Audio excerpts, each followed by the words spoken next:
In today's video, I am going to teach you how to change divider color in Notion.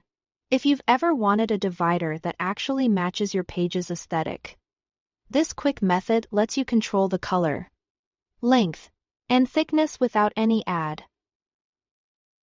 Start on the Notion page where you want the custom divider, in the body of the page.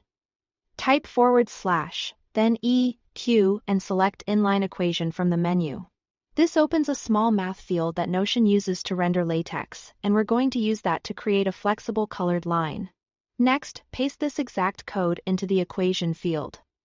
Color Fe rule Fave 0000 px Fe 3. Px Fe, don't worry if that looks technical. Here is what it does. The color command sets the line's color, and the rule command draws a horizontal bar.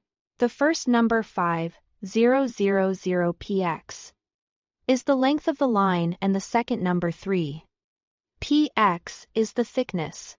Because the equation is inline, it will sit neatly between your content just like a normal divider.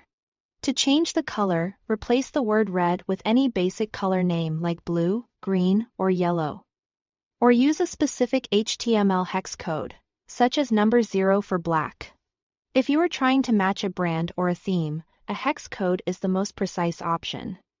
You can look up exact hex values on a site like htmlcolorcodes.com. Be sure to include the hash symbol at the start of the code. If a color doesn't render, double-check the spelling or try a standard hex value.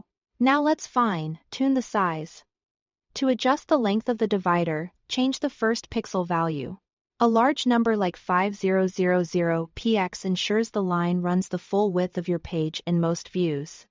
If you are working in a narrow column or want a shorter accent line, reduce that number until it looks right in your layout. To change the thickness, edit the second pixel value. Increasing it to something like 5px will give you a bolder line, while 1px creates a subtle hairline look. When you are happy with the color, length, and thickness, click the blue Done button to save the changes. Notion will render the line instantly, so you can see how it fits with your headings and content.